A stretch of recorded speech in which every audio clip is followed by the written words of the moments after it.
What's up, guys? Today we have two big books. Well, one of them's big. One of them is, let's see, one of them is about 936 pages, and the other one is 394 pages. So big. One of them is more than double the other one. And these books, I think, are heavily impactful. If you want a good story, both of these would do it. If you want a story that makes you emotional, both of these would do it. The first one is Theo of Golden, which is about an elderly man who travels to the city of Golden, finds a coffee shop with paintings on the wall of people's faces, like portraits, and he buys them to give to the people inside the picture. So he buys them and then hires people to help him find those people so that he can gift it to them. And it starts off intriguing. So you're wondering, why is he doing this? Who really is he? Because anytime someone asks him about his past, his history, he dodges it by asking people questions about themselves. And people love to speak about themselves. So they go on and forget that he even ever asked them something. So it's very intriguing. You have to go most of the book to find out why he's doing this, what his purpose is. And it's not boring like everybody he gives this picture to and that's it. He has obstacles. He has very ups and downs. He struggles a lot to do this. It's not as easy. People doubt him. People have their problems that he tries to help. And he's an older guy, so I think it makes it harder for him to do this, which adds to the story, adds to the character. Really, you start to really like this guy by the end of it. You wish you can meet him. You wish you can like hang out with him. You wish he would have a painting of your picture of you and give it to you. But you know, it's a story. I don't know how accurate this is. The author is Alan Levi, and I'm pretty sure this book is self-published.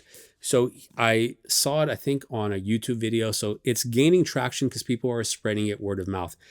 I heard that there's also a Christian tone to this. I didn't really get that. I don't consider this Christian fiction, but I guess it technically might be. I thought it was just a great story about an older man who comes to a city and impacts that city. And the story to the end, again, the ending has closure. The ending has ups and downs where you feel emotional, you feel good, you feel sad, you feel good, you feel sad. You want someone to win. You want there to be winners in this. And it's a little bit, you kind of predict some things, but at least a prediction that is good leaves you feeling satisfied versus a prediction that you thought was bad and you hope it's not going to be that and it is. And you're like, oh, the author really dropped the ball on this. The other book I have is one of my personal favorites. It is Shantaram by Gregory David Roberts. And this book I accidentally found under a desk in a classroom that I walked into accidentally 20 years ago now, to almost the day. Back in 2005, I walked into a classroom, saw this book. I wasn't a reader because I had to read so many bio books for UCSD for my biology degree that I did not want to read for fun. I think I started reading this just the first few pages to avoid studying. And if I remember correctly, it started kind of slow. And then when it picked up, it was gone. I wanted to finish this whole thing in a day. I think it took me 2 weeks. It has so many ups and downs. It has so many different things in there about crime, about love, about friendship, about brotherhood, about people who are trying to wrong you, about people who are thieves. And it ties it all together in a wonderful story that leaves you after almost 1,000 pages wanting so much more. And unfortunately, you don't get that. And what I mean by you don't get that is there was a sequel released many years later, and I thought the sequel just didn't have the same magic. I didn't really like the sequel. It was crazy how he went from this to that. Someone said because he had a different editor, maybe so much time had passed. This book is magic, not about fantasy. It's just magic. You read it, you feel things that I had never felt in a book, maybe in East of Eden, but I hadn't felt in any other book. So this is, I don't think it's a perfect book, but I gave this book a 9.5 out of 10. I gave Theo of Golden a 7.5 just because I feel like even though the story is great, there's a little bit of repetition in there that I think if maybe if you go a traditional publisher route, there's people that tell you like, hey, these parts of the book, make it more, give it more of an up and down, make it more exciting, maybe change the setting. I'm not a writer by any means. I'm just giving what I think they would say to make this book more legendary, basically, more memorable. But it's a great book. I think any book above 7 you should read. This is a 7.5, maybe 7.75. It's a little bit slow. It doesn't have the adventure feelings that I look for. Like, I love Lord of the Flies. I love Shantaram. I love Project Hail Mary.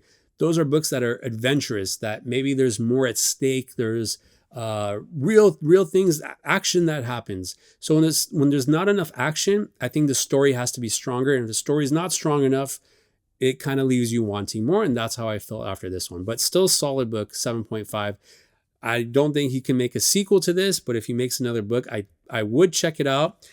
Gregory David Roberts, on the other hand, if he makes another book, I probably won't check it out unless the reviews are great, just because his sequel, Mountain Shadow, was a little bit of a letdown. I was expecting at least a 9 from him, and that book I can rate later. I just try to put it out of my memory. But 2 books about protagonist going through a journey, maybe like most novels, and the people that they encounter are what makes a difference. Without the people, they would not be able to accomplish their journey. Without the people, they would not be able to make the transformation. Without the people, they wouldn't be able to achieve their goals. I guess this is true of many novels, but I think particularly in this has the most memorable characters I can think of any book I've read. Theo has a couple, but overall, not maybe 1 or 2 other ones besides himself that you get invested in. But this has like maybe 8 characters that you get invested in, and you either want them to win or you want them to die. But you feel that feeling from, if you know what I mean. You are emotionally invested. You're on a team, and you just want them to blast the other guy or guys whenever they can. Like that's how in the book you get. I'm sure there's books like that you've read that you feel that same way. I haven't read a lot of books. So if you think there's a book that's action, that's kind of fast paced, and it has characters that make you want to be involved, like I haven't read The Lord of the Rings. I haven't read those fantasy books that are epic tales. Maybe if I read those, I'd feel the same way. Maybe I'll check them out. In the next video, I want to go through 3 books that I've started reading, and they're thick books. They're big books, but they're supposed to be epic. One of them is fantasy. The other 2 are not. So check out the next video, and I will tell you how I feel about those books just a couple of chapters in. Thanks for watching. This was Arash.